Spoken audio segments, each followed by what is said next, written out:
Netflix's new Western series The Abandons debuts to a disappointing score on Rotten Tomatoes. Debuting on December 4th, with 7 episodes in total, The Abandons hails from Sons of Anarchy creator Kurt Sutter. It centers on the conflicts of several outlaw groups during what's known as the Old West, with several familiar faces filling up the ensemble.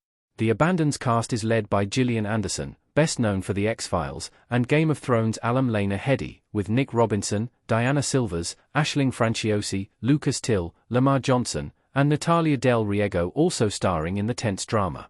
With 21 reviews and counting, The Abandons has debuted to a disappointing 29% on Rotten Tomatoes.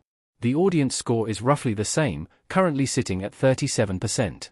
It's worth noting that both the critic and audience scores will likely fluctuate as more reviews and ratings are added.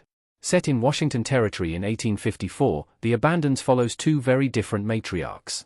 On one side, there's Constance Van Ness, played by Anderson, who presides over a privileged dynasty.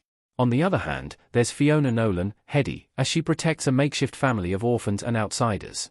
Their lives begin to intersect through 2 crimes, a buried secret, forbidden love, and contested land, culminating in a clash that aims to echo the evergreen class and wealth divides. The assessments of The Abandons seem to differ on the success of its tone, either finding it to be too dark or not dark enough, considering the subject matter that the show explores. There is likewise the argument that the drama doesn't do enough with its impressive group of actors, particularly Anderson. Representing a villain of great wealth and influence, some have felt that the 2-time Emmy winner is never quite allowed to move out of first gear. The more positive reviews find that the Western does reward viewers who stick around for The Abandoned Season 1 ending, as the conflict builds to a worthwhile finish. Though there is still the caveat that the middle of the Netflix original is wobbly, it may be worth seeing it through, especially for audiences that are fond of the genre. As for whether The Abandoned Season 2 is a possibility, that will likely depend more on viewership than the response from critics.